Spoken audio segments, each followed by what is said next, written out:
Bam. This is Nick Frazier, and you're watching the Break It Down show. Hey, Grant, you had me bring Nick onto the show. I thought I'd let you kind of set the framework for who Nick is and why we're talking to him and what we might be discussing today. And thanks, by the way, fellas, for joining me on Memorial Day. What a fantastic day to get together. You know, what all of our gone Army friends like us to do. They like us to go out and enjoy ourselves and do things. So here we are doing it. So welcome, fellas. Yeah, thanks for having me back, Pete. I ran into Nick a few times throughout my career, but really impressive guy. Always have had a great conversation with him. But I think the first time that he and I actually were in the same area together, he was a student. Correct me if I'm wrong, Nick. In the Special Forces course, and I was the commander of Delta Company out at Camp McCall, the Robin Sage, the final portion of the Q course, and he remembers me back then. But then we've bumped into each other throughout our careers. But he's a Special Forces officer, Green Beret, working in Army Special Operations Command now in our Tech Innovation section, and so we've reconnected since we bumped into each other throughout our careers. But really smart guy, Georgetown and other academic areas, and then and really a deep thinker. So, you know, Special Forces finds these guys, and I get to meet some of them, and they're not only, you know, the stud, you know, I can walk forever and lift a bunch of weight, but also smart guys, the real deep thinkers. So I thought Nick would be a great person to come on. So Nick, over to you for opening comments. Yeah, Grant, I appreciate that. So yeah, true story. So Grant was Lieutenant Colonel at Robin Sage, the Special Forces like capstone exercise, and I was just a new captain, just trying to earn my way back into the regiment. So yeah, it's the first time we met. So really appreciate the introduction. So let me get the boilerplate out of the way. You know, I'm still an active duty U.S. Army officer, so anything I say is my personal opinion. It doesn't necessarily represent the Department of Defense, the U.S. Army, or U.S. Army Special Operations Command. So a little bit about, and also Pete, thank you so much for having me on. I really appreciate the opportunity to come talk to you guys and hopefully have a pretty wide-ranging conversation over the next hour. A little bit about me. Born and raised North Carolina.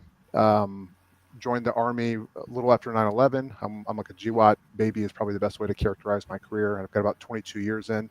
I enlisted in the reserves, got commissioned out of East Carolina, did infantry in Iraq pump, and then I went Special Forces, and lots of deployments all around the world throughout the Middle East, lots in Europe, and then the bulk of my time was in the Indo-Pacific, so the first island chain with our allies and partners in the region as well.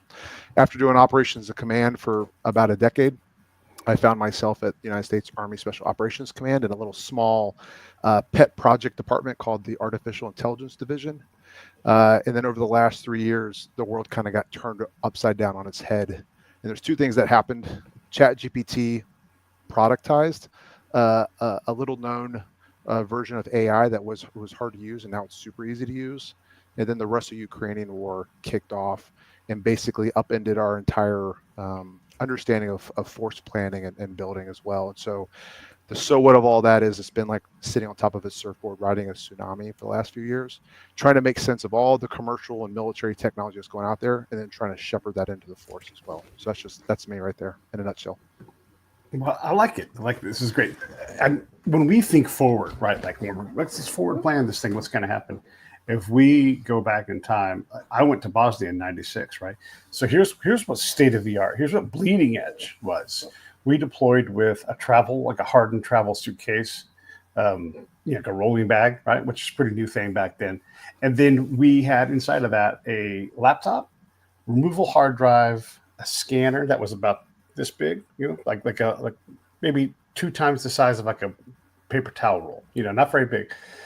We had a digital camera. Oh, wow. And maybe had one other tool, but those were the main things. And the ability to take photos. I mean, if you want to look around and find the first person to take a digital photo in the modern sense, I might be that guy. I mean, there are not many people before me. I was leaning out of a helicopter, taking aerial shots, and could show the commander within minutes what his camp looked like from above, you know. if you were to say, okay, where are we going to be in 20, 30 years? No way you get any of this stuff right. I mean, there were people like, I would say, because I knew about laptops because I just got out of college. And so I would bring the laptop up and I could type in things on PowerPoint and make them show up on the screen. And that made me, get this, a computer genius. And so they're like, wait, you can pick a picture with this thing? And I'm like, not only can you take a picture, I can flip it around. And they're like, what on earth? The chat system, the Trip Light system, you could wriggle the screen off of the laptop and then spin it around and reattach it back into the laptop on the fly, right? And the first time I did, even my boss was like, what are you doing? But it was designed to do this, right? So I say this because when we try to look ahead at what's coming, 30 years, 20 years, you just have no earthly clue as to what's coming. You take some shots. Some of this stuff kind of made sense, but that field deployed dude that I was, counterintelligence agent, with a camera, with the ability to write a Microsoft Word and send in an instant my report up to however many people I wanted on email. And I'm saying email of a sort back then. That was amazing. That was, again, bleeding edge. And so when I think about what's ahead, sometimes in technology, fellas, you know this, how fast it moves. Sometimes 90 days is like, oh, you're precious trying to guess what's going to happen in 90 days, But for sure, 5 years ahead, you just don't know. I mean, the world will change in an instant. Yeah, so I get one of the key parts of my role is I have to advocate for more resources. I need new people to come do a new job. I need money to go underwrite a new thing. And a lot of pushback I get is, hey, let's use large language models. It hallucinates. It doesn't do well. Or if I ask it a question, it gives me the wrong answer. And what I try to advocate for and try to educate people on is, yes, right now the technology is maybe not great, but if you look at the rate of change on how fast it's moving, it's going at this like almost this exponential rate as well. So I have people try to focus when we have these conversations about where do we invest our very precious time, money, people. I try to say, do we want to get caught flat-footed? How long should we wait before we start making some investments and moving people and money around? And where should we look at trying to like buy down risk? I would offer though, I'd much rather have us playing with these toys, these capabilities now, so that we can start thinking through what's the military use case on it instead of getting caught flat-footed. By the way, all the things that you said you could do in the 90s is all on one phone now, right? So I know, that's crazy. It's all the capabilities, but it's good, great point. Yeah, you don't need a scanner, right? But back then, that was like that was life-changing to scan a document that you got that was in Cyrillic. I can't read this thing, Oh my gosh, it changed everything. Now your phone will not only scan it, but here's what it says, It's crazy. I'm watching, part of what I do is I look at, what's new, what's coming out of the labs, what are new startup companies doing, what are they pushing out there. And one of the really interesting things, at least right now, and there's a bunch of startups coming out doing it, is you've heard of large language models, they're doing vision language models. And so before we used to have one person watching one intelligence surveillance reconnaissance feed, one person, one drone, and they watch it and they go, yep, there's a guy come out of the house. They've got the ability now to watch, early on technology, to watch these feeds and describe what's happening in the screen, simultaneously take any kind of titles or subtitles on it, also pull out any kind of voiceover, so if it's in Russian, and then also translate it all simultaneously coming out as well. So it used to be one person, and then I go and I need to kick this back to an Intel analyst to parse out and figure out what matters. Computers can now watch multiple streams as well. And so the so what of all that is a trend that we're going to see happening is that one human is going to be able to have a much larger workflow of machines working on their behalf that could do, during the GWAT era, it used to be 1-to-1. Now we're going to have a 1-to-many, a 1-to-n, as is described. Yeah. When we look at like what a large language model can do, and we'll just talk on the word side of this thing. It's just putting the next most likely word in front of the word that was just there, right? It's not smart. It doesn't remember. It doesn't have the ability to access websites and pull down data and do math. It just doesn't do that, right? So we have these skills and these capabilities, and if it stays in the realm of, I'll say, storytelling, like, hey, tell me what you see on this picture. I think, it can probably do that. It can probably recognize things and say, there's a man leaving a building, right? What I want to attach that to a kill button? Oh boy, no. And no commander would want to either. At least nowhere near in our future right now. I mean, anybody who sat in on a lethal target packet meeting, and this is not classified stuff. Just the commander says, yeah, that's not enough stuff for me. We're going to need more of X, Y, and Z before we decide to put people in a helicopter or send a rocket downrange.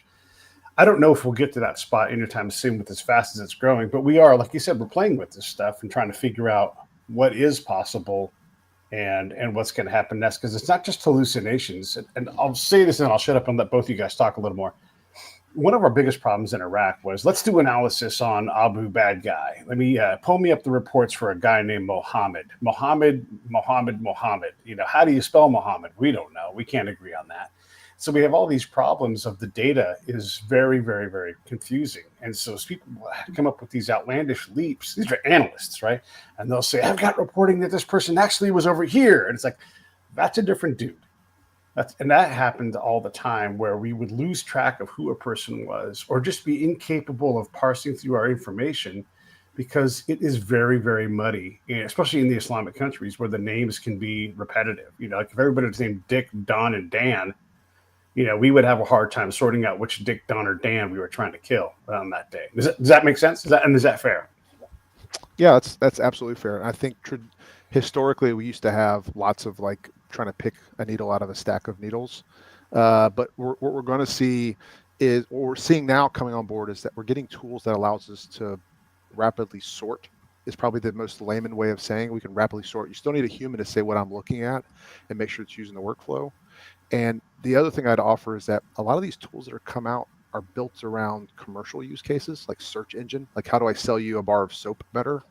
And so one of the things that we need on the national security side is we need people who aren't scared of playing with these toys, of these capabilities, and bending them into the national security use case as well. Because if we try to shoehorn something that's built for search engine optimization and try to turn it into a technical manhunt tool, it's going to fall short. And what we risk is throwing the baby out with the bathwater as well. So that's one of the things that we need is a gap. We need these people that are very comfortable grabbing these capabilities and trying to figure out how to make them work for us. And I think just throwing a little bit of pushback on what you were saying, Pete. I would agree if we're going after a certain human target. We're not at right now where we would just let the algorithm handle things. But what I think we are seeing, or at least thinking about, is non-human targets, so machine targets. So if your headquarters is going to be hit by a bunch of drones, and the fastest way to combat that is to either hit their whatever source, or however you might be controlling them, or hit them or whatever, and that's run on an algorithm where you fed in the non-human, the machine target that they need to take out or whatever, and it's on. And Nick probably can talk more about this than me, but that type of stuff targeting, I know that we're thinking about, might even be doing it. Well, let me give you the use case. We've actually, if I were to tell you, for the last 20 years, we've actually turned machines loose to destroy stuff. You would say that I don't know what you're talking about. But if you look at an Aegis destroyer or a counter rocket missile, which we all had in Iraq and Afghanistan, we basically set the algorithm saying, if something's screaming in at our base at this angle and at this velocity, go ahead and engage it. And yes, that's a very narrow band. It's a very narrow situation, but we basically said, go ahead and fire this very deadly, lethal type of munition out in order to protect us. As technology goes on, we're going to incrementally expand what we trust machines to do on our behalf.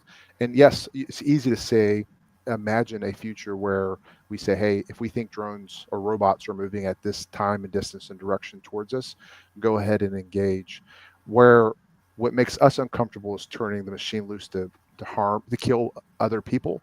And so I think for a very long time, we're going to have humans sitting on top of that decision loop, meaning that we're responsible for it. We certify it when there's an anomaly, meaning it doesn't act right. We have human ability to intervene in it.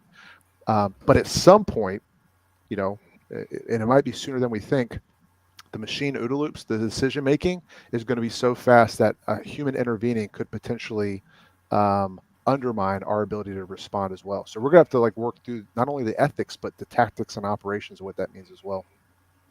Well, Yeah. and also Boy, that doesn't mean the folks that will be fighting against won't go ahead and make that leap, right? So we've got all, the Western values. Human life is precious, but as we've seen, everybody doesn't follow our rules. So that will be the other piece, is we have the technology, and then our competitors are using it in a way that we wouldn't use it. I mean, we're not going to stick a headquarters underneath a hospital or a school, a military headquarters. Well, we know that there's some folks out there that do that. So that begs the question, when others are starting to do that, and like Nick said, that potentially makes you slower and more vulnerable. Then, do you adapt what you wouldn't do? That's a big question. Yeah. One of the questions that I have, fellas, is when we look at these tools, and again, we have to play with them to figure out what they're capable of. But we, again, the LLMs, again, using the word side of this only, they're going to go to the preponderance of information, not truth, not fact. LLMs are not truth seeking. They gather the information available and they pick the next word. That's what they do, right? And so until that changes, if that's even possible to change, that is the paradigm that we're stuck in. So if you and I, all three of us, did independent scenario building, we'd get some great scenarios based upon Robin Sage, in the past, whatever, right? We could do something like that. But if you said, considering our lack of success strategically, theoretically in the field, if we were to base what we're going to do next or now on all that information where people got a lot of shit wrong, we're going to have a problem, because it's going to tell us to do things that, look, Galula has been wrong. Kill Cullen has been wrong. All these guys, and they got things right as well. But I don't know that there's an LLM that can put the right words together to guide us in a better direction. We have this irrational belief that female engagement teams and combat support female teams, that they were a value add, but the evidence, it's just not there. It doesn't exist. So the LLM would tell us that those things are good because that's what we've told ourselves. Doesn't make it accurate. Just for the LLM piece, what I'd offer is, and this is a very crude metaphor, and I apologize for anybody listening who wants to do that, well, actually, but think of LLMs as like an internal combustion engine, not particularly useful by themselves, but once you start adding the drive shaft and the chassis and the steering column and the seats and all the other things that get built around that combustion engine, now you're starting to get something pretty useful. And we're already starting to see technology get bolted onto it, either for sequential workflows or just amplifying, that allows us to overcome some of the LLMs. So you're right, LLMs they basically predict the next word in a series, and they can predict really long amounts of words. And it turns out the human language is pretty predictable. There's only so many ways of saying a certain thing. There's only so many ways of answering. And when you scrape the internet a bit and look for all the patterns how humans talk to each other, it's we're not super complex critters in some cases. But for the edge case, when somebody asks a question that maybe hasn't been answered on the internet before, or it's not a highly likely answer, it's wrong. It looks wrong. And if you were to say, I want to plan forward, that's not how word prediction works. It looks upon what has been said previously and what's a good average response to what you're saying. One of the two other things. One of the looking for military planning, it's a lot more than just words. We have a lot of like multimodal data out there. What does the map look like? What does humans' emotions and their perspective look like? How much ammo do we have left? There's so many things, that factors that are out there, that trying to model that within a word calculator, that's not the right tool. But what it can do is, hey, I got a bunch of reports that just got dropped onto me, and I need to summarize them really, really quickly because there's a time-sensitive target going on. Yep, that's actually pretty good. That's a really good, useful, right tool for the right problem. And then without getting into like a deep conversation about the cultural support teams, I did the commando mission in Afghanistan, and every time we wanted to go out on mission, we had to separate the population to figure out what we need to do. It was great having the special operations cultural support teams that were trained from the Navy and the Army. They did a great job supporting us as well. So I can't speak for the entire program, but for us, we had a really great experience. Oh, I'm not saying they weren't great experiences. There's just no proof that they actually did anything. And let's compare the training to become an 18 Delta to being, hey, you're a woman, you're on the CST, and that level of training has to be there to operate culturally in another place. It never was. It was never a command driven thing, right? So even just like having the conversation right now, and I'm not saying this to challenge you, I'm saying this to illustrate the point where we have this belief that they were handy because we were there, but then we look at our overall record of all of us being there, and there's a whole lot of not getting it right. I mean, the cultural training we got never evolved, hasn't evolved in 100 years. And so we have to if we're going to use these things, we've got to make sure that we're not lying to ourselves like we did in Iraq and Afghanistan. We're like, hey, there's a hospital there. Yeah, but nobody goes to it, man. Yeah, but we built a hospital, advance to the next tranche. We did a lot of that. And the LLMs will be savvy to that success that we reported to ourselves in spite of the fact that there isn't a hospital there today. It didn't work. It didn't succeed. People didn't use it at the time. So I won't have to even use female engagement teams. Yes, they are a handy tool. No, they're not treated professionally. So if we're not going to do that and we're going to rely on a robot to tell us what the answer is, and I'm not against robots, we have to be better at understanding what we're asking this thing to do, because it will absolutely do the same thing we did to ourselves and say, hey, we've trained this unit on how to, hit the 10, hit the X in a human-sized target. We're good to go. That unit leaves, the next unit comes in, and these guys can't shoot. Nobody knows what they're doing, and they go right back to training basic rifle marksmanship again, right? So if we're going to use LLMs to fix these things, some of it needs to teach us how to be better at what we're doing, because we don't reliably and repeatedly create good results because of the way we report success to ourselves, in spite of the failure that's all around us. I think that's I'm getting off my box now. No. Yeah. So, Pete, you're a former interrogator. This is probably the point I'm trying to maybe hammer home is on, large language models are one flow of data. It's word prediction. But, Right. sitting as a human interrogator, there's a lot more data than just the words that are coming out of my mouth. If you could just read a transcript and knew exactly what I was thinking and what I was going to do, then we wouldn't need human interrogators. But you've got my eyes, you've got my mouth, you've got my body language, you got my tone and inflection, the way I say something, maybe the words I leave out. And you've also got the atmospherics as well. You hear all the time about, ground forces going into a city, a village, a sector, and they go, something's not right. And what they're really describing from a computer standpoint is that there's some data that's coming in that doesn't match their pattern, right? They're expecting some kind of birds to chirp, a dog, kids to run around. And if we say, hey, LLMs or we focus on LLMs being, hey, I think this is supposed to solve X for us, we're actually missing the fact that the human, I take temperature, I take senses, I take the way audio bounces around on me. So we just got to be super careful about trying to heap all of this context onto one very narrow strip of technology, which is super impressive. I can chat, I can have it role play, mentor, I can ask it questions. It's amazing sitting at my computer, but the human body requires so much more data that we pull in. And so if we're going to try to replace a human to help us make better decisions, better and faster decisions, then we're going to have to greatly expand the technology stack that's going to allow us to replace it. Yeah. And just point of correction, I'm not an interrogator. I was a counterintelligence agent. Slight minimal difference, but I just don't want people to think. Oh, I'm sorry. I apologize. No, it's totally fine. Yeah. Yep. That's not a knock on you. It's just, just a point of clarification. And again, I don't think we disagree on all that much on this stuff.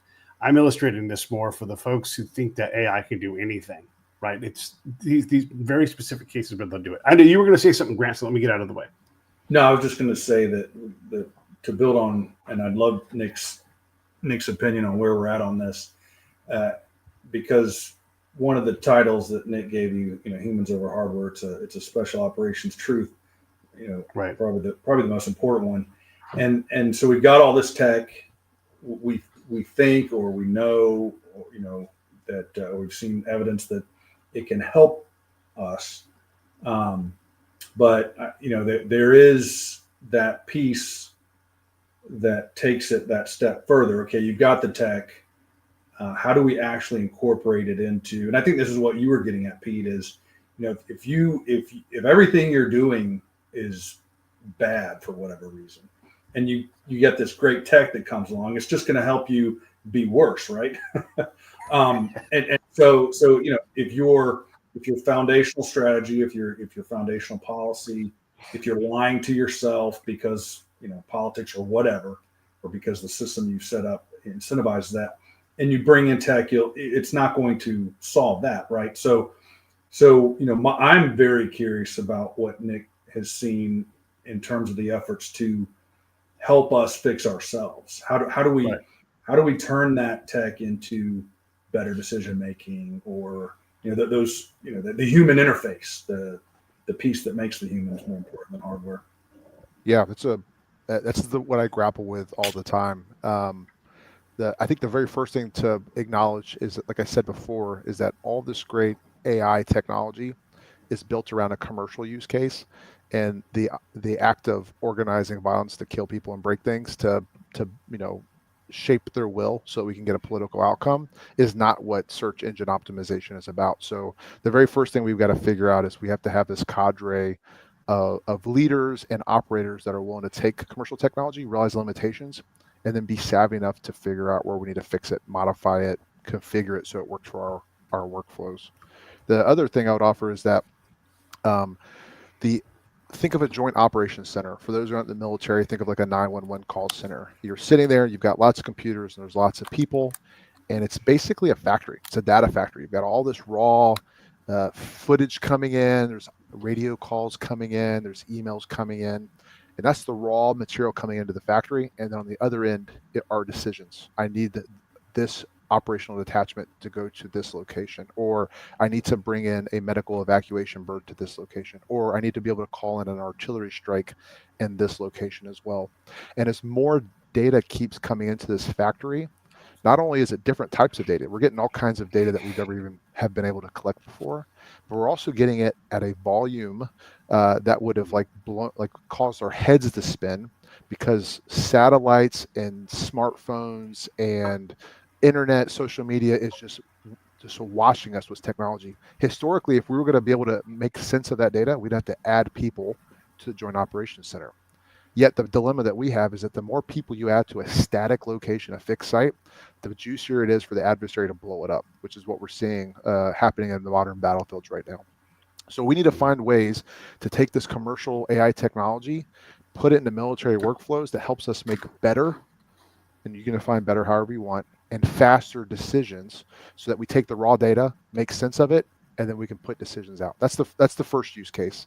The second use case is, and for those who haven't seen the modern special operations operator, you might have seen them on video, on movies, television, news things. We're covered in computers. I got headphones like this, and I got radios, and I've got a tactical Android kit. So it's like a Samsung phone. I got a map on it, and there's people squawking in my ear, and I'm trying to keep an eye on things flying overhead, and there's a helicopter overhead, and my boss wants an update. That was the tail end of Afghanistan, Iraq. The SOF operator is getting inundated with information. And oh, by the way, they're supposed to lead the men and women on the ground around them to be able to do these tactical missions. Okay, so that's the situation as of like 3 or 4 years ago. I'm going to present a case now that we're going to have not just one, but multiple robots floating around you and operating on your behalf. That's also going to want your attention. It's going to chirp at you and constantly try to take your attention away as well. So I just, as exponential as technology is going, the human brain is not exponentially evolving to deal with all this. And so we have to find ways to simplify, to reduce the complexity to help make so that the human operator can make workflows. So the first is the Joint Operations Center, better, faster, better decisions. And now for the human machine interface, I could have a robot dog, I could have a quadcopter, I could have fixed wings, I could have all kinds of things that are floating around me that I need to be able to communicate with. And historically, it's been a controller. We're trying now to get to voice. We're trying to get to haptic. If I can control my face to do something, if I can do, just like I can control my platoon with a hand and arm signal, why can't I have my series of machines do as well? So the types of technologies that we're looking at exploring and we're starting to see come online is, how do I make it so that the human has to spend a lot less time telling the machine, get the machine to do what I want it to do, and instead have the machine anticipate the actions that I need it to do. All right, so I went pretty long, but I'm going to pause there. No, that's great. And there are so many cases where, again, like going from the mid 90s to now, we used to throw up a drone and then right back down it would come, and one of the use cases we worked on, I think, was the Predator. Like, is this thing even feasible to field, right? So you take it to the field and you break it a bunch and you go, no, or yes, or whatever it is, or let's fix this. And so some of this stuff just has to be done in the field. When someone says better, faster, I always add the extra in there, better, faster, right? Because we tend to go in that direction. But are we more accurate? You know, I spent a lot of my time in the field just going, okay, we're going to go paint the mosque. Great. What's that going to do? Oh, it's going to cause people to love the governor. All right, well, let's test that. And then I would go out before and after the operation, during too. And you would find out that this stuff wasn't nearly as successful as we thought. And this goes back to my whole thing of like, we lied to ourselves. Why are we going to stop lying to us? Having a robot lie to us is just, you know, when I play with AI and I try to figure out how to use it, there's a lot of use cases for what I do. And sometimes it's better I just do the work myself, but I play with it to try to teach myself where it's helpful. And it will absolutely gaslight me about the things I'm asking it to do. And so I definitely, I wonder about that. And as much as the military is great at compressing authority and letting people below do the thing they're supposed to do, it's also really bad at like, look, we're all selling something. You know, you get in that staff meeting and Pete stands up and is like, I've seen the future and it's all screwed up if you keep going this direction, right? That's what I'm selling a lot of times. If the boss believes the wrong thing, if he gets sold because someone has the data, we're not going to get better faster. We're going to, back to what Grant was saying, like we're just going to make mistakes at a faster pace. I know that that's not the only thing we're trying to do. And I know there's a lot of things, the haptic, the ability to communicate, the ability to throw a Raven out in front of your patrol and see something is amazing. To have multi light frequency cameras to look at and see what's trying to approach you and being able to go out and look at that. Great. To be able to communicate with haptics. All this stuff is the future and it is amazing. I wonder about our ability to get things right. Given our performance over the last 25 years when we deploy, we tend to believe wrong things very easily. We're very gullible, right? And so how do we protect against that? And again, we kind of talked about this already, so we don't have to get back into that. But that's sort of how I see all of these things. Is no one's going to write a field report for me. No robot is going to do it. It's a very hard thing to write because I'm thinking vertically in terms of my communication, but also the client, people that I'm working for, State Department, whoever it is, they all need something from me. In the words have to come from me. And maybe the analysis is helpful, but if I'm a field guy, I shouldn't be doing that much analysis in the first place. I'm going to shut up now because now I've talked too long. No, I wonder if that's a fair question for Nick, because your examples were counterinsurgency, GWAT focused. A lot of the things I'm seeing and that Nick has talked to me about seems to be focused on, what we're seeing out of Ukraine, which makes sense. But that's a little bit of a different environment. And then So I guess my first question, Nick, would be: is there a difference between how these new tech tools will be used or should be used, depending on if it's whether you want to call it a regular warfare environment or whatever, but something different between conventional war and then either counterinsurgency or irregular warfare. And then the second question is there a relationship between tactical success? So Pete, you were giving an example, throwing a drone up in front of your patrol. Is there an inverse relationship maybe between tactical success and doing tactical tasks better and actually not seeing success on the irregular warfare side?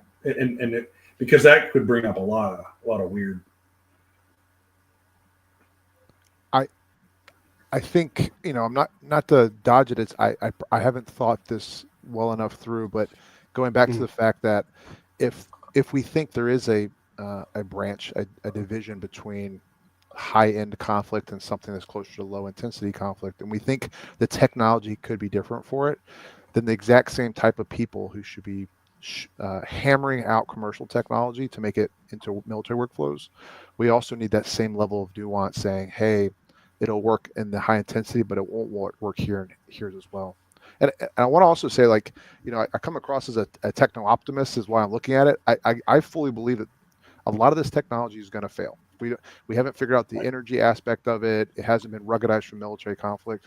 And if we have 100 bets, maybe 1, 2, or 3 of them may pan out into something that becomes a new military capability. But those one or two or three right now have the promise to be pretty groundbreaking and changing as well. So ultimately, it's got to come down to the humans are going to still have to be rugged. They're still going to have to be tough. They're still going to have to be able to think on their feet and make really good decisions in ambiguous environments, and assume that your adversary is the exact same. So how do I use the tools and the training and the preparation around me to give me a better advantage on it as well? Okay, that was the answer to your first question. And Grant, can you restate your second question? Man, what was my second question? Is there an inverse relationship? It just made me wonder if there's an inverse relationship between being tactically awesome.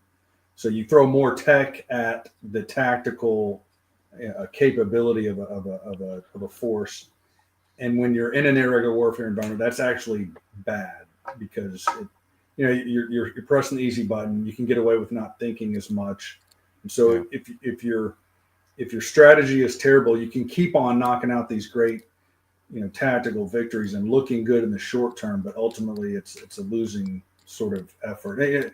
Maybe a little bit of philosophical, but the reason I ask, he made me think about it, but I think it was Yuval Harari in the book Sapiens or someone else who similar who said that with all this new tech, and I think he was talking about AI specifically, that jobs in the philosophical realm and in the ethical realm will become increasingly important because how we use this stuff will become a huge issue.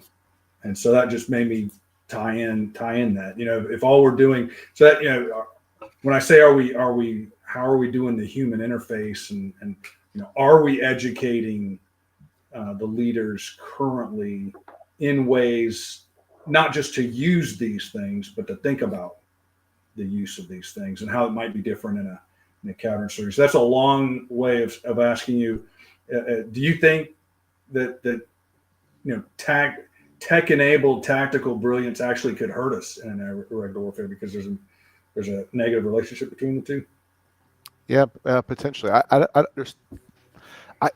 I think the need for the creative and the practical, the creative and the critical version of thinking is going to be ever more important, right? I think what we're going to see is machines are going to be able to take away the tedium, the initial draft of your email, the initial draft of your IIR that Pete talked about.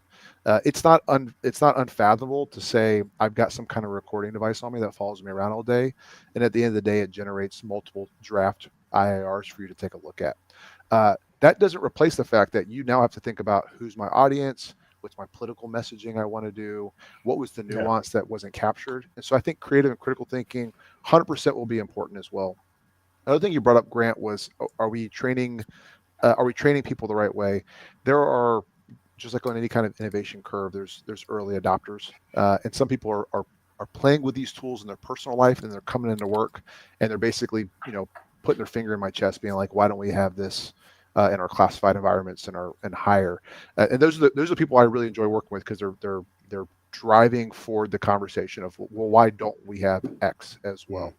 What I think is going to have to happen, though, is there's going to have to be a generational change. Some people are going to just have to leave because they're incredibly resistant about it. They're indexed on the last 20 years, 30 years of warfare.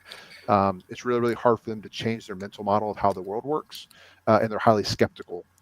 I would offer that the cadets that are coming out of West Point, the Naval Academy, Air Force Academy right now, ROTC, that's what I am, that are using these commercial AI tools to create workflows through their life, remind me to do this appointment, make sure I buy this ticket for the upcoming vacation. As they grow up professionally and personally, they're just going to be so much more comfortable about what these tools can do and what they can't do.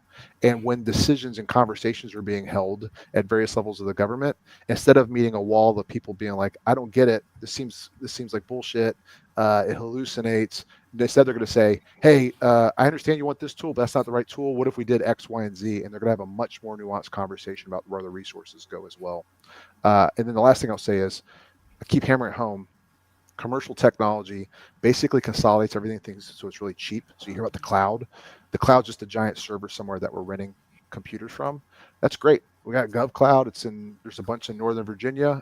I can't fight in a far-flung battlefield, having an umbilical tether that goes up and all the way back to Northern Virginia for us to process off of. So we have to figure out how to like ruggedize and make it expeditionary and push it forward for the tools that we need. There are some use cases that can be done back in the continental United States, but I think when you start getting to like really, really high-end, terrible, disconnected, degraded, intermittent comms at the edge, we're gonna have to find new ways of doing things. And that's just another example of how commercial technology, trying to look at the bottom line, and us, which is trying to save lives and kill people and break things, are just a little bit at odds. And that reminds me of something you and I had talked about before, Nick, which is, if this is a revolution in military affairs and we need people to be thinking differently, develop differently, maybe we need them to move out and the early adapters to occupy more.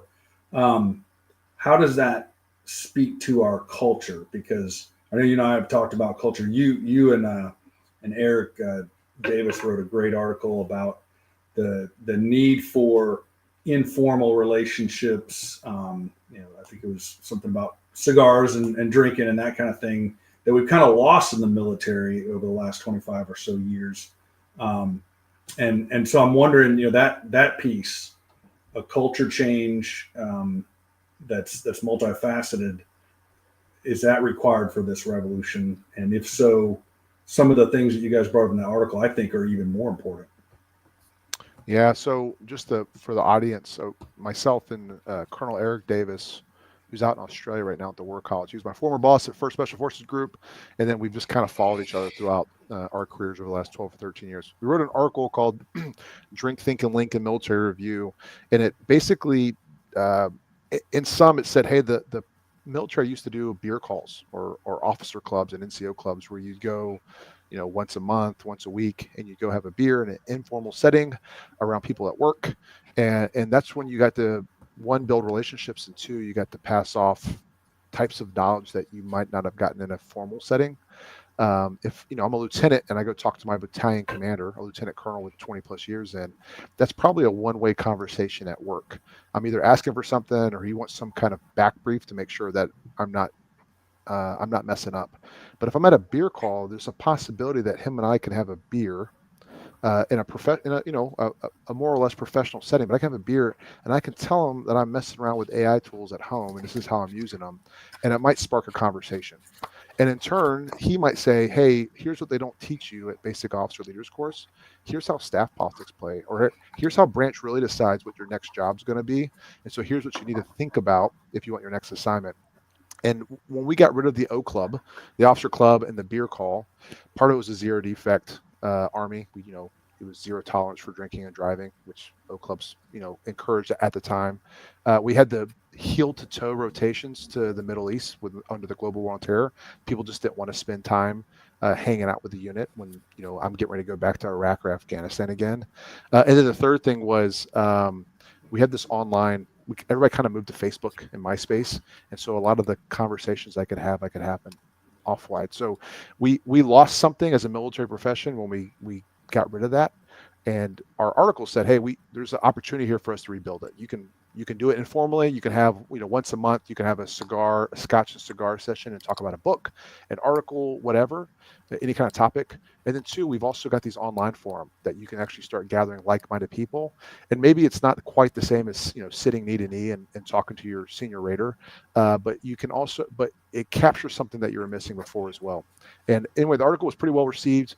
It was selected as one of the Army Chief of Staff of the Army, General George's articles of the year, and actually went to AUSA last October to sit on a panel and talk about stewarding the military profession.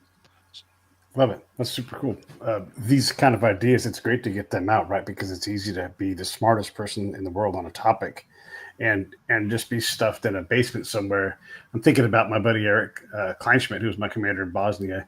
He and his pals over at Able Danger found the Al-Qaeda cells pre 9/11, right? But the law hadn't caught up with the technology. So they had to dump terabytes of data because they were collecting, even if they weren't able to process it or read about it because there was so much, they were collecting on American citizens because they're American people involved in this operation at the grander scheme and everything. So it's real interesting trying to think about the legal side and then the ethical side that you guys have mentioned a couple of times. Ethics are tough. One of the concepts I'm trying to develop, and I haven't had time to really fully dive into this, but there's a thing I call ethical saturation, where if you try to do the right thing in every single situation at all times, your ethical well will fill up and then it will warp everything. And so your desire to protect boys from being raped by men in whatever country you're in leads to bad outcomes. And do you even belong involved in that? Have you been trained to involve in that? Do you have the ethical badge on your chest? Like, oh yeah, I know ethics. We tend to say that word and we think about Vietnam a lot of times in this case and how to act when you've been captured. But the ethics of getting involved in things, when we bring solutions to other places and we're like, hey, women, you have periods. Here's a tampon in far-flung villages.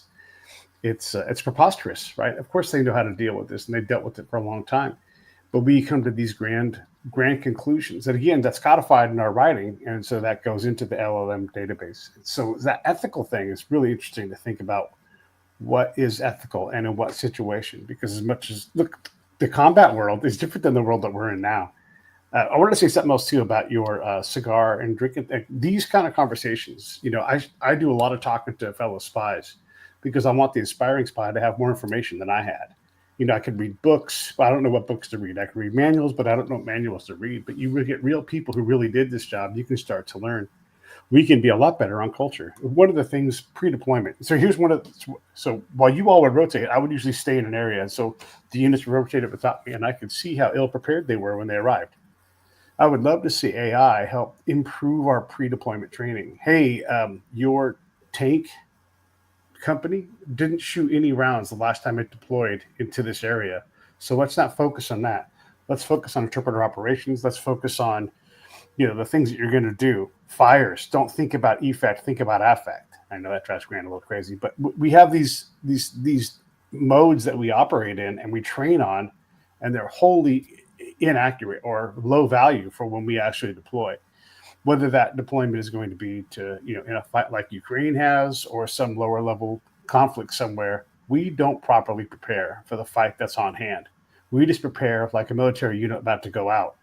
So yes, I can give an IV. Yes, I can spend half a day learning how to give an IV. I have given 0 IVs in combat, but I have done a lot of talking to people, and I've done minutes of training on how to talk to people. I've had to learn all of that in the field on my own. So that I hope that LLMs will help us improve our ability to understand ethical conundrums and also get better at, if we're going to spend a bucket of sweat saves a gallon of whatever all those things are about working hard. I would love it if we worked hard more accurately before we go somewhere so that when we get there, we're prepared. We know because not only do we deploy 20 times in 20 years and that kind of thing, we have total amnesia about anything that happened 2 or 3 or 5 or 6 or 10 years before, so that we ask the same ridiculous questions. We make no progress. We can't get that AMP force to be able to shoot the bullseye out of a target, even though they've been through BRM the last 20 years in a row. We've got to improve that pre-deployment capability and identify people that have interesting ideas like cigars and whiskey, because we don't have a no club anymore. How do we do that? And by the way, one of my KPIs of success when I go overseas is when the elder pulls out the bottle of scotch and is like, let's do shots, because that's culturally winning, and we just don't train on that kind of stuff. We don't train on how to use religion in the combat zone. So I'll shut up and get out of the way, but there's a lot in there with the ethics and the preparation and how to get better at the things that we suck at, because we get our ass handed to us culturally, socially, politically. We get destroyed on those things. And even if those aren't part of the war that we want to fight, guess what? The enemy's going to offer the war it thinks it can win. Yeah, it's a lot there. I'll toss some of my thoughts out. I'd love to hear Grant's as well.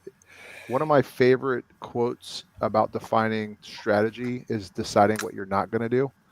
And, there's a series of choices you have to make to get the outcome that you want. And all risk is the likelihood that something bad will happen to that strategy or that plan that you have as well. And I did a grad degree. We tried to get another guy on the show with us as well, Eric, but we did a grad degree up in DC, and we took an ethics course. And instead of it saying like, thou shalt do this, thou shalt do that, or even just studying the greats and what they thought about it, they put it through the lens of decision making. And the ethics was a consideration of weighing different, valuables, right? Like, is it okay to kill somebody? Well, depends on what the situation is, right? Is it okay to steal? Depends on what the situation is, right? You can make all kinds of scenarios to justify the outcomes that you need as well. But every one of those ethical decisions that you have to go through comes at a risk. There's some kind of trade-off that you're making. Our adversaries say, hey, we don't mind targeting civilians or having a lot of civilians die when we do our artillery barrages, but that comes at a cost to them, right? Either on the global stage or maybe even turning the local population against them as well. And so, the United States, at least through the Army training, it used to, when I first came in, it was a lot of Vietnam era ethics, but over the last 22, 23 years, we've got so many vignettes of global war on terror, of things for us to think through. What does it mean when an entire cadre of professionals stand up to resist something, or they don't resist something? What does it mean when a tactical element starts to have cultural drift, and then it leads to a breaking point where something really, really bad happens that makes the front page of a newspaper? So I think where AI, to bring it back to the AI piece of it, what I just described to you is a bunch of human decisions, and AI can't help us AI can help us sort things out and maybe make a better or faster decision, but we're going to have to tell it what we care about. In machine learning's parlance, it's called bias. We want to bias it towards a specific outcome. This is what we really care about. I want to bias the model to reduce civilian casualties. We think of bias as like, oh, I'm pro this color, I'm pro that color, I'm pro this number, I'm pro that number. But when it comes to models, bias means this is what I wanted to choose. I want to index. I want to focus on that as well. And so if we're going to use this to help make sure that we're training better, we have to make sure that the right information that we're giving it, rounds, people we've talked to, key leader engagements, reports, all the data that we think matters is fed into that model. And then we bias what we actually, and by the way, that's a bias too, because what data you give it and what data you leave out is a bias.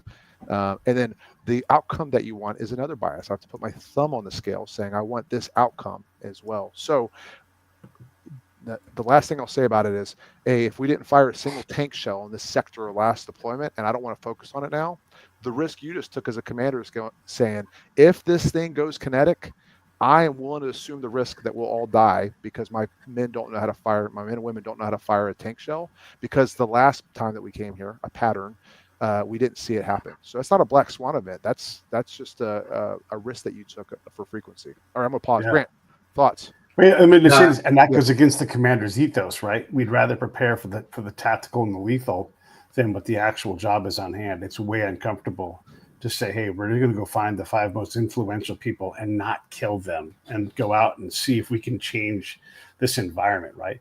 And so that it's a huge point that you're making. Like, how do you justify? I wrote my female engagement paper.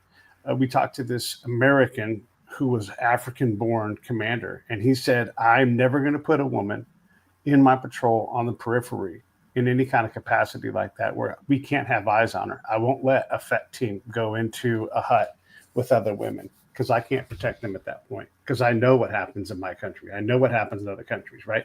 And so his ethos was such that it didn't matter. He would comply with whatever orders, but he was always going to put those FET assets internally within a patrol and be very careful about where he put them because of his upbringing and his bias in there. And maybe that is the right way. He understands those things. It's really interesting when you start to have this confluence of ideas on what we think is right and what gets to be right. So I'm sorry, I jumped on Grant's time. I'll shut up. Grant.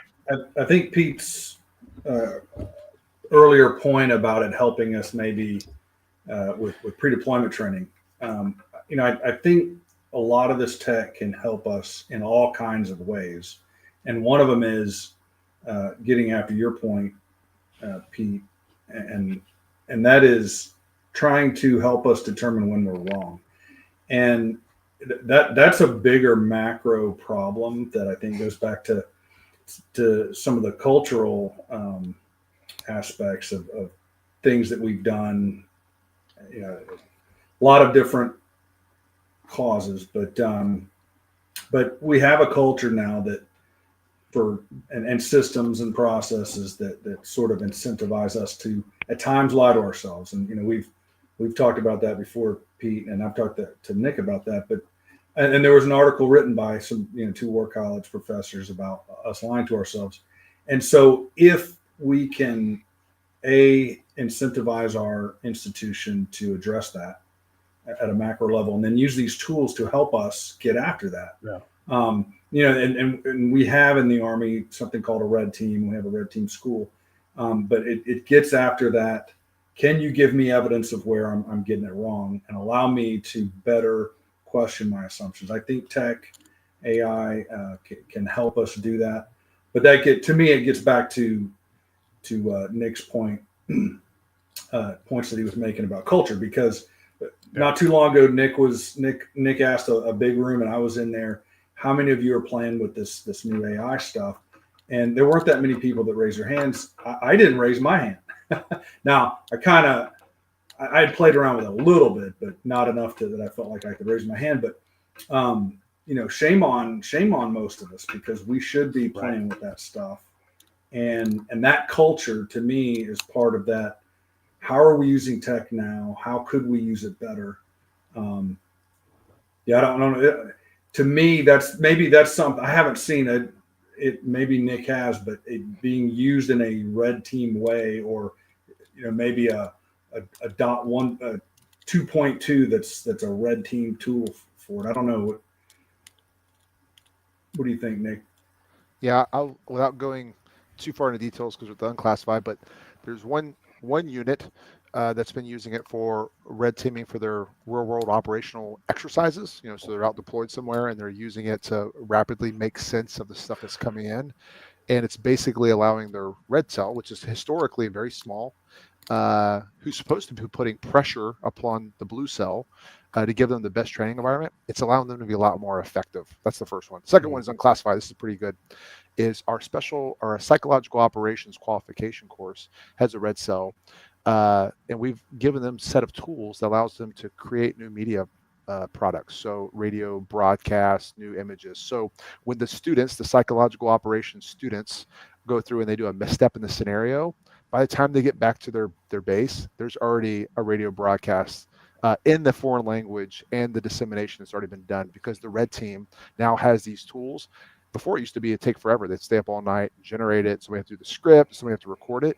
Now we're talking 60 seconds, 120 seconds, and we've got at least a version 1 ready to go. And so what that means for us is that something used to be tedious, we can now get the exact same training or equivalent training product out of it by using these tools. And that's just early open source tools that we're using. Look at the rate of change that's going to go and where it's going to be. We're going to be able to enable our humans, whether the red team or blue team, to do a lot more, and then use their very limited brain sugar that they have every day for creative and critical thinking, instead of like trying to figure out how to start the email, try to figure out how to like fix the typos, micro nudge the PowerPoint, all that stuff that we used to spend all of our time on as GWAT staff warriors sitting in the tent. That stuff's going to be abstracted away, and we're going to be able to use it for what we should be using it for. You'd be surprised, Pete, now when they've got a tool that if the commander comes down and says, all right, I want to change this one aspect of the plan, the tool spits out a new operations order, new PowerPoint slides, everything that you need, a new map, new overlay, without having to do it. Yeah, that's neat. That's neat. That is neat for sure. How much time did that take in the past? Oh my gosh. Yeah, there's so much of that. I was going to ask Nick, and again, like we're talking, across a lot of complex things and trying to find examples so we can communicate clearly. When people understand, like if you guys get in any idea there's any hard feelings, there's not, right? This is complicated stuff, and we all want to do it better. I love the meme of Steve Martin as the jerk pointing and going, he hates these cans, right? And so that's kind of the thing I use all the time is we come to these leaps that are inaccurate. And so when you talk about PSYOPs, I think everywhere I go and I find a PSYOP team, I know that they're a problem. And so I'm trying to help the commander win. So I focus my attention there to see what they're doing, right? And they tend to get things wrong at a rate that is not sustainable. So, yeah, you made a message, you got it out faster, but does that message have any stickiness to it? Did it work? Or did it come across? And I go out to the field and I'm like, hey, did you guys hear that radio message? And they say, yeah. Who the hell has recorded that? That's city folks. We don't do that around here. And we find out that these messages go out and they're not as successful as we think they are. And because look, the PSYOP teams, and this is maybe an area where AI could help us, they're not big enough to go out and do their own ratings. They all have the capability, but they don't have the time to do that. And so they don't spend time in the field listening to what their messaging is creating. Even worse, they never think about being an advocate and a messaging platform for the actual local governor. Now, again, we're using GWAT examples, but these examples will portage over to these other things. We hate the idea of the governor grabbing the mic of the microphone of the radio and talking on it to his people. We'd rather grab him by the collar and take him around to all the villagers to show him off instead of letting him communicate in the way that works best for him. If that's pen and paper, great. We don't like that. And so PSYOP teams often struggle to create the affect that are required to create the stickiness that a governor needs when trying to lead a people, because he can't communicate with them in a broad way.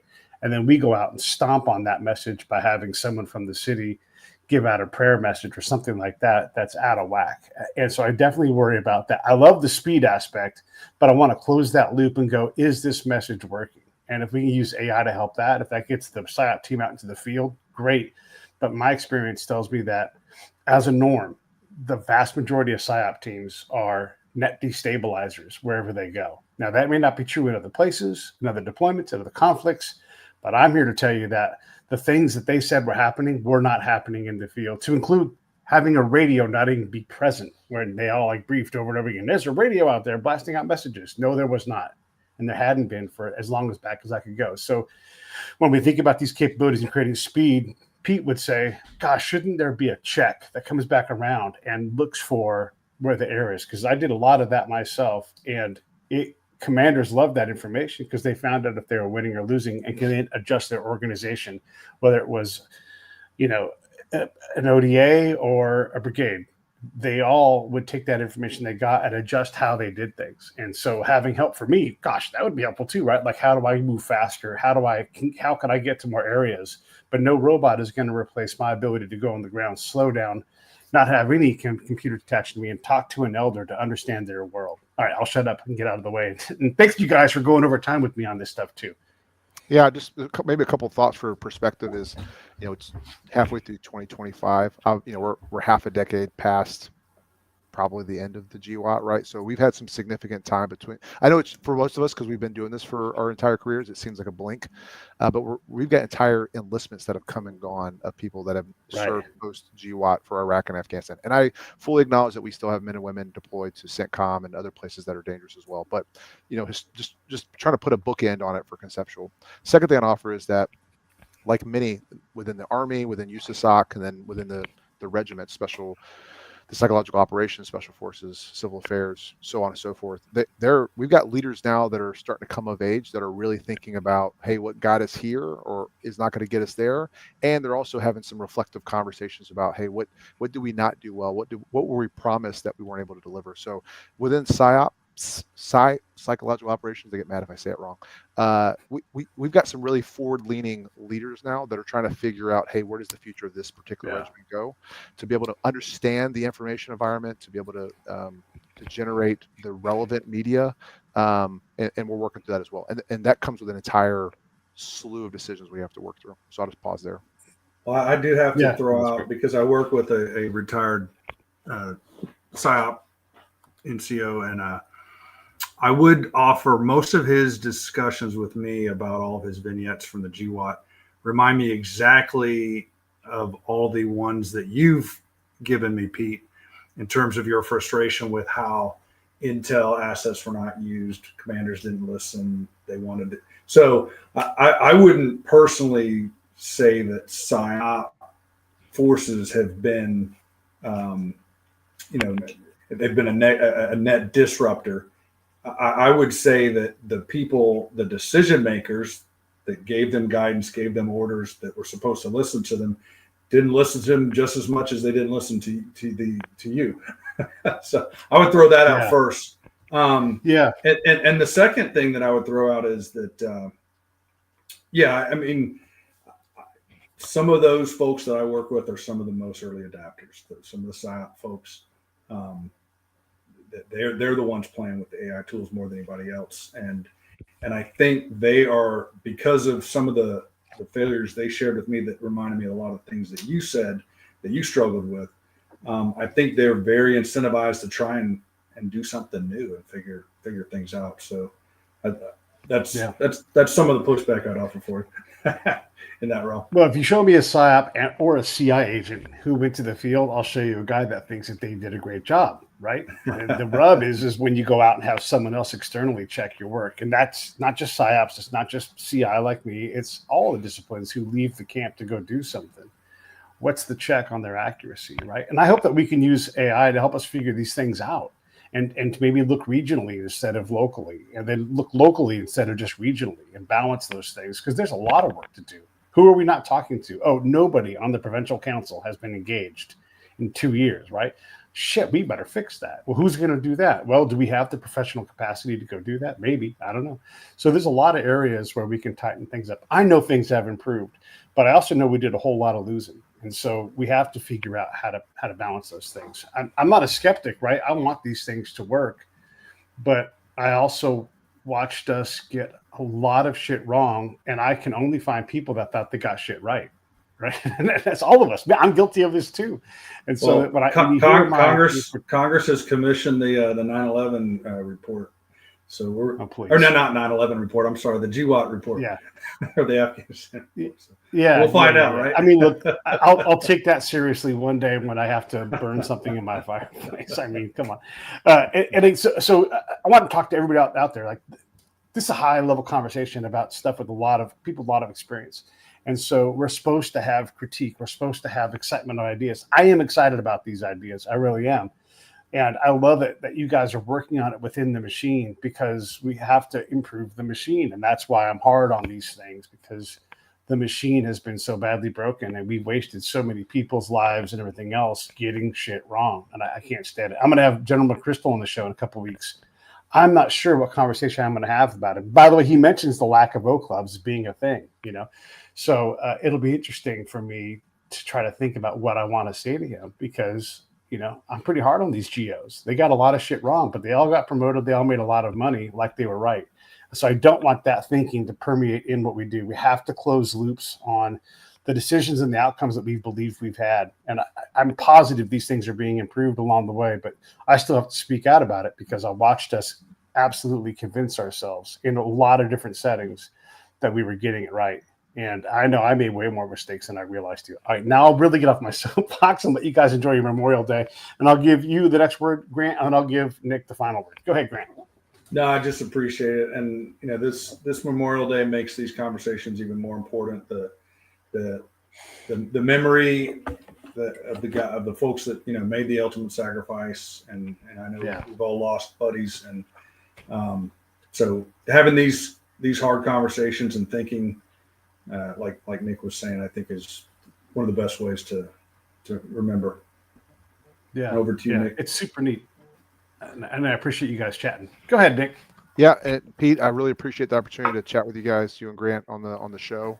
What I would say is, echoing Grant, is I spend the day, like many other veterans and those who have paid the ultimate sacrifice, to reflect upon what does it mean to have a life worth living based upon the sacrifice that was given. And so being mission driven is huge to me as well. And then I really appreciate the opportunity to have a thoughtful, critical conversation. And for those out there that may listen or watch this in the future, we need the pushback. We need informed critique to help inform these things. This is a whole society issue that we have to work through.